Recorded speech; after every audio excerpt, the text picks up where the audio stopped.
Welcome to NQ80 Daily. I'm Ed, today with Dominic Booth. How's it going, Dominic? Good, thanks, Ed. Yeah, I've done my United colours for today after inspiration from you in the last two episodes. I've got like two of these long sleeve tops and about 25 shirts. So yeah, glad to see you. I'm liking the long sleeve top. Yeah, they're good. I need to get a few more colours, I think, actually. I do quite like those the blue vintage ones with the 7, except I saw Brent wearing one and I couldn't possibly do it now because it's been ruined for me.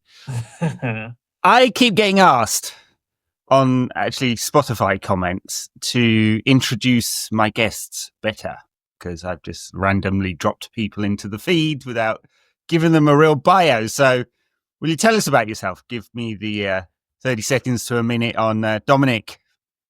Yeah, you did say on the first one I was on, but I guess you need to reintroduce yourself again and again on online platforms, don't you? Yeah. I'm Dominic Booth. I'm a United fan and freelance journalist with The Guardian, sometimes BBC Sport, and long-time sufferer now. But born in the absolute vintage Ferguson era. First season I can remember is 99, hence the shirt today. And yeah, the last 10 years have been a bit more interesting, haven't they? Well, they certainly have. And one area that is particularly interesting is the goalkeeping situation, which is our topic for the day. Andre Onana dropped a clanger against Brighton. Actually, 2, strictly speaking, I think.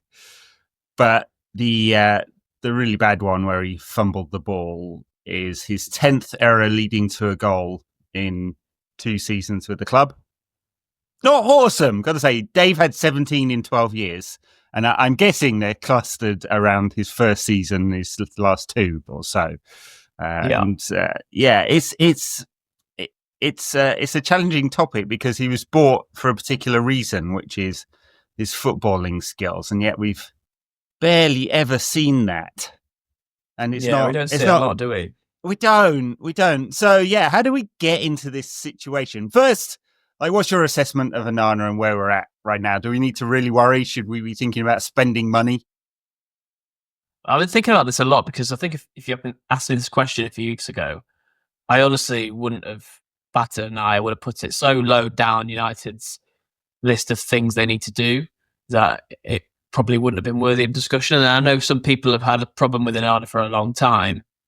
Some people, I feel, have not given him a chance from day one. They've been sat in Camp Dave and they've not been willing to move from that. I think Onana, we know that he's prone to an error, but he's also capable of some really good goalkeeping. And that's why these recent mistakes, the Forest game and the Brighton game, I'm missing another big error in the last few weeks. Those 2 stand out as he made multiple errors in one game, didn't he? Well, letting one over his head against Wolves as well didn't help. Oh, yeah, the Olympico, as we're now supposed to call it. That was never called an Olympico. I don't know where that's come from. Anyway, I do think Onana is becoming an issue, and there's a sliding scale at United at the moment, isn't there? And Ruben Amorim's got enough on his plate. So how much this is something United are looking at internally, I think is up for discussion and debate. I don't think it is, and I certainly don't think they'll be after signing a goalkeeper this month.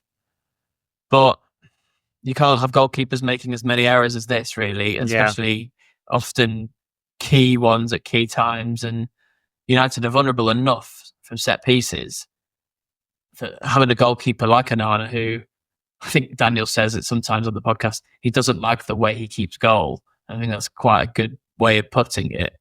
It sort of puts the fear of God in everyone else in the defence, doesn't it? And that's where we are. And there's loads of comparisons to be made, isn't there, with De Gea, and that's the one that people leap and make. But I think you've got to look forward and not back. I don't think that was a mistake to make that switch when United did it. I actually think they should have done it earlier. Yeah, I think you're right. Dave got the yips and his confidence went, and he seemed to lose focus in games as a result. And all the errors we saw for Dave seemed to be very similar in that he let really basic things go through him or past him, and we're like, how on earth did he manage to let that through when he could pull off the most brilliant athletic saves that you've ever seen. So I actually think it got to the point where it was probably right to let Dave go. The problem is they picked a keeper for a particular style of build-up that Ten Hag then abandoned almost immediately because he didn't have confidence in it. And United went to this transitional, quite direct style, so you brought in this footballing keeper to punt it long. And it was just really, really weird.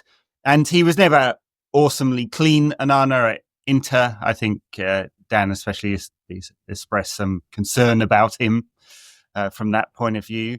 I think the thing is, if you look at the data this season, especially the first sort of half of the season until the last couple of weeks or so, Onana's post-shot XG against save ratio, so the amount above the average keeper he was over 5, which is really, really, really high, right? So he'd saved more than 5 goals than he should have done against the average keeper.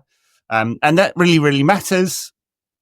When you think about points tallies and qualifying through the group phase of the Europa League and all of that, it's just that errors seem to count, at least in everyone's mind and perception, an awful lot more than the saves that the average keeper wouldn't have made. And it's true, I think, because the manager can lose confidence in him, the players can lose confidence in him. Apparently, Andre keeps it. He doesn't just let it go. He dwells on it, he stews on it, and he thinks about it for a long time, and it impacts him. And I think you can see some of that on the pitch as well. And so that's the problem, isn't it? Manager, players, the player himself, and the fans start to lose confidence with errors in a way that you wouldn't do if you had, say, a less brilliant keeper or a more average keeper who didn't pull off the wonder saves. The one that's right in the corner, he didn't get away with his fingertips or something like that, but didn't make the errors. And might actually have worse data, but isn't making 10 errors leading to a goal across 2 seasons, which is really quite a lot.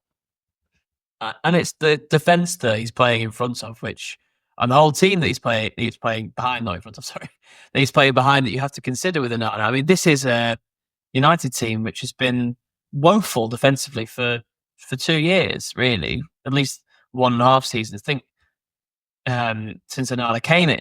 And you think about the defence that De Gea actually had in his last season, I think it's one of the best defences we've actually had post-Ferguson.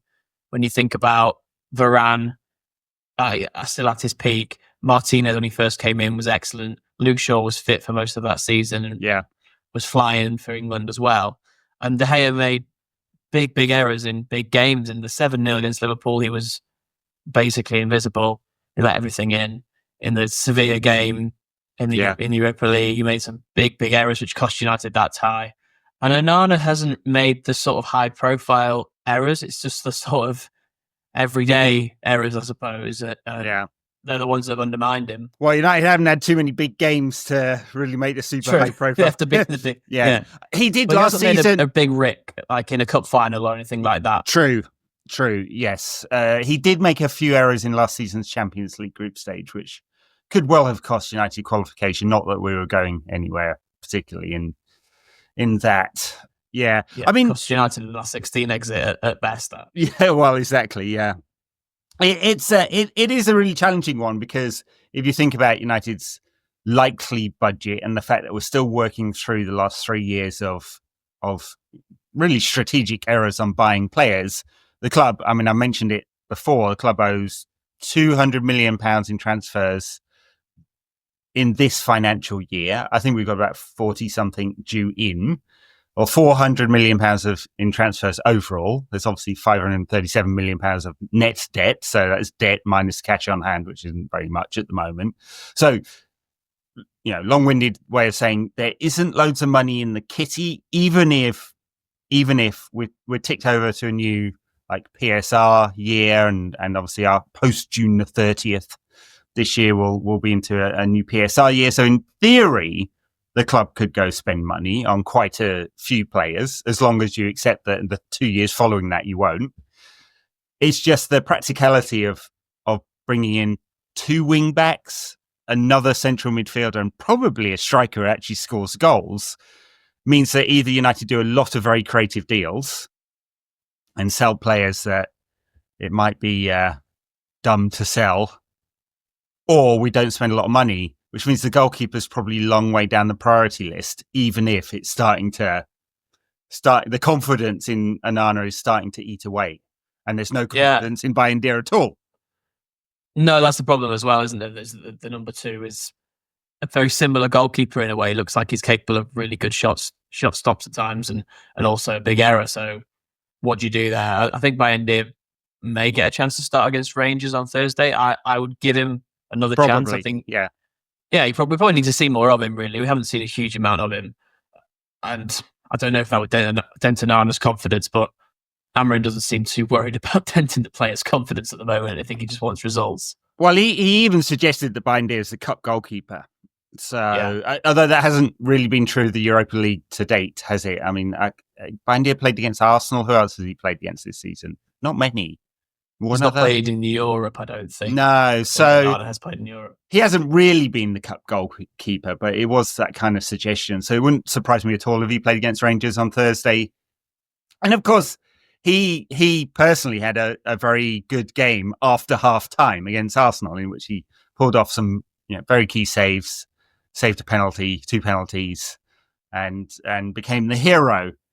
Before that, he was all over the place, and the kicking was woeful, and he looked shaky and nervous. And he, of course, let his own Olympico in against Spurs in the League Cup. Never a good look for him. How United conceded 2 goals straight from corners in the same season. I mean, because we're the banter club. We're the banter club. That's why. Cursed FC. Cursed FC. Really are. I did my Substack this week on the worst United teams ever, because Amorim called United maybe the worst Manchester United team in history, and sort of caveated it afterwards. And there are plenty worse teams than United, but we're in the social media age, and so everything is for lols, isn't it? And so we truly are in the banter era, and every time we think we're going to come out of it, out the other side to something else, some new calamity happens, and it just happens to be the keeper is a real point of focus.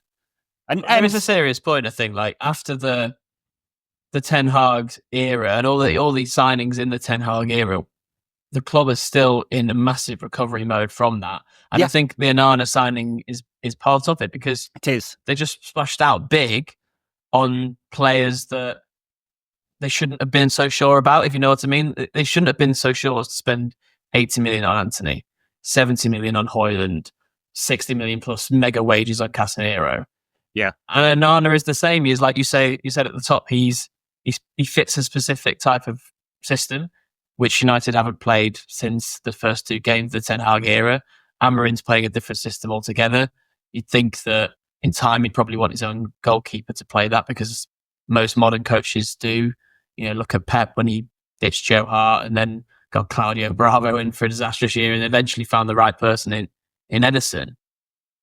Klopp had Loris Karius for the first few years, and look how that turned out. So, well, that was wonderful. Great times. Oh, for those times, when they had such flaws. But United now are just loaded with all these players, and some of them will probably stick around and make something of themselves at the club, you would hope. But we're starting to see the exodus start already, aren't we? Antony going on loan, and Rashford, and maybe even Garnacho going. So they're all the Ten Hag era players that have now got rid of, and Bernardo will be the last bastion, won't he, really?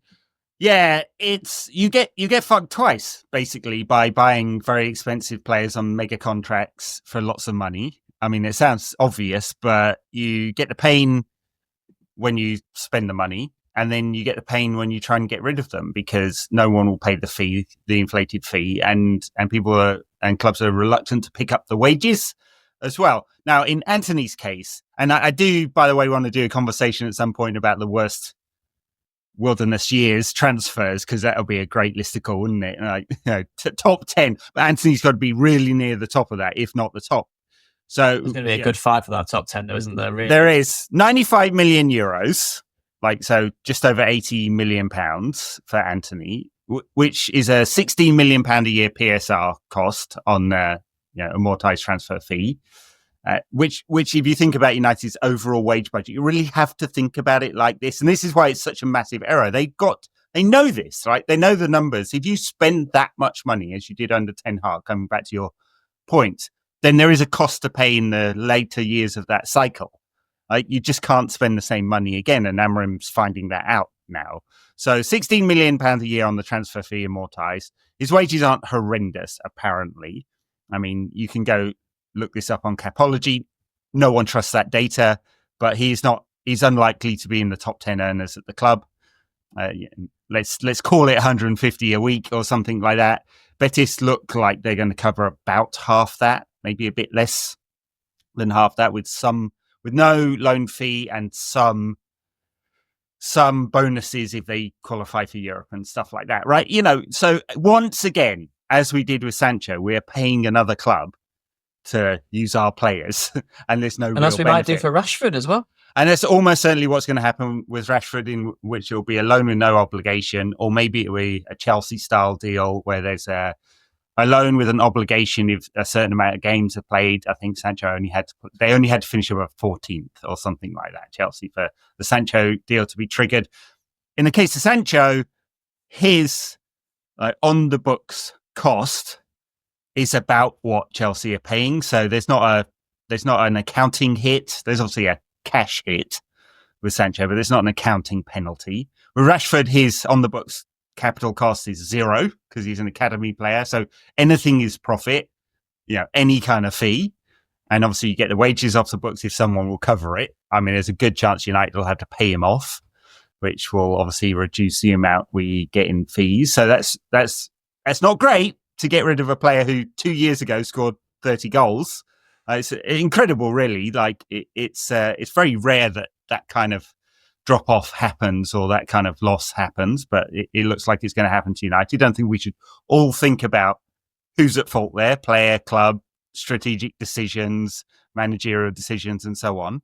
But just to like, that puts it in context, like how badly United spent and managed their squad over the last 3 years or so. Yeah. And the pain that we're feeling as a result now, which means if United want a new keeper, if Amorim wants a new keeper, they're going to find a club for Onana in order to get some kind of fee in to bring another player in.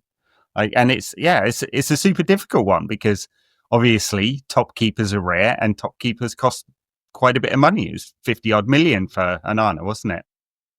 And every United transfer, like you say, seems super difficult. It's super difficult to get people in for a reasonable price on reasonable wages because it's United. Teams inflate their asking price. Agents inflate the players' wage demands. And it's super difficult to get people out because people's reputations get tarnished at Manchester United. Players get worse at Manchester United. They have done for 10, 11 years now. Andre Onana looks like potentially being the latest example. A few months ago, I might have said maybe he's actually maintaining his level. He's one of those rare ones. But if it continues like this, then, like you say, United will be struggling to find buyers. They might have to loan him out. They might have to take a big hit on his value. It's just an absolute mess. It really winds me up when I see these transfers linked and the amounts that are being spoken about. United are getting rid of people for absolute pittance. Alanga goes to Forest for nothing. We get rid of Fred to Fenerbahce for about the same amount we paid to get Amrabat for 1 year. Yeah. And then we're signing Onana for 45 million, which didn't seem ridiculous because he was a Champions League final goalkeeper, but there's no way that the club will be selling him for that. So it's just maddening. Well, especially when you think that the reported transfer fee for Patrick Dorgu, a left back who's not got an awful lot of experience at the top level, maybe a brilliant player, we'll see, but reportedly Lecce are asking for 40 million euros, which might well be bigger than the fee United get for Rashford, which again points to how clubs think about. One, it points to inflated fees for United, which is an easy one to deal with, really, because you just walk away for deals and everyone gets the message. But it also purports to like how clubs start thinking about the whole package, like the wages you pay for a player plus the transfer fee. As Zlatan once said, like the higher the fee, the lower the wages, right? And that's a simplification, but It's a truism because you have to think about the whole package in PSR terms. Of course, it's not reported like that in the media often, but it's good for fans to start thinking about that, and definitely for the club. And the other thing that United have done very badly on the transfer side of things is set new highs for the ceiling. And there's this truism and saying in football is, you set a new ceiling, you set a new floor. And because the wages are relative to other players in the squad, it's rare for clubs to have a massive disparity between the bottom earners, unless they're academy players, and the top earners. Right? So if you bring them in, it creates squad problems, and of course, everyone knows everyone's wages. Basically, we have a good knowledge about that in the game, and of course, agencies are shared between players quite often. And so it just, you put Casemiro on £350,000 a week, you're going to get a new floor for the reserve keeper you decide to bring in, and so on. And it creates a real problem. United, in terms of the wage budget, have been trying to bring it down. I think it's probably about £180 million a year, which is probably a good 70 million down on its peak. It's no easy task to bring it down, given the market and given United, how desperate United are. They don't have Champions League football to offer players. Well, that's helped a little bit. Cheaper. Yeah, it has a little bit. But you think about Eriksen, the only player United have signed properly on a free for a good few years. But he's on sky-high wages, but that's the only way United thought they could do that deal. There must have been other clubs lining up Eriksen at the time. But it's just, it feels like a bit of a sub-story when United fans say, oh, United tax, there's an extra few million on players. But it is a making, they've made their own bed in this situation. And Patrick Dorgu, a player that I'm not that familiar with for that price, United shouldn't be countenancing it. And they have the power to pull away from that and say, no, thanks. Yeah, they do. Go and get someone else. They've got a list. They once boasted they had a list of 800 right backs. And they ended up on Aaron Wan-Bissaka that they looked at. Who was, had one good season in the Premier League. Yes, United were using an external data agency for that one. I know who they are, but I won't shit on them because the CEO there's a nice fella. But it's...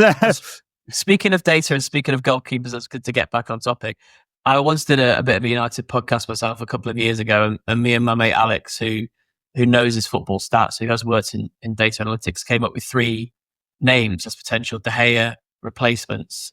And Onana wasn't among those 3 names. But the 3 names now are not doing too badly. It was David Raya, who at the time was at Brentford. Yeah. It was Robert Sanchez, who was at Brighton. Mm-hmm. And it was Giorgio Mamardashvili, who is on his way to Liverpool from Valencia. Who was absolutely brilliant last season, Mamardashvili. Yeah. He's in the Euros. And in the Euros, I don't know, his footwork's not quite the same. I mean, obviously they're playing a slightly different style of football now, Liverpool under Slot. But it'll be interesting to see whether Liverpool fans take to him as a replacement for Alisson, who is presumably off to the Saudi Pro League, I would think. But yes, I mean, that's a good list of 3 keepers there. Raya's done much better than I thought he would. I was not sure about him as a keeper, good footballer, but he seems to have grown into that role in a way that Aaron Ramsdale didn't. His ego was inflated, but the quality was not quite the same. I mean, of course, United got rid of Dean Henderson, who's a perfectly sound keeper and doesn't make a lot of mistakes, but maybe doesn't make the brilliant saves either. And he's decent with his feet, but not brilliant. He's probably found a good place at Palace, I would say.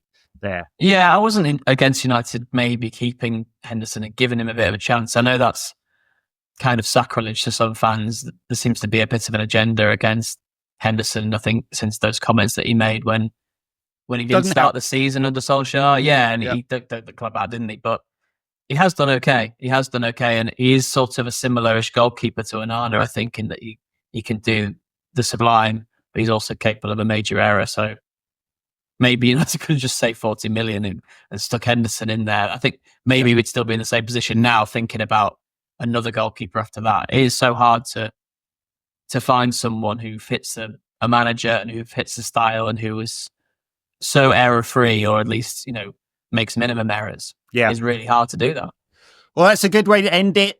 It would help everybody, player and club and manager if Andre Onana had a brilliant second half of the season, made 0 errors and showed the best of himself, as well as the footballing side of things.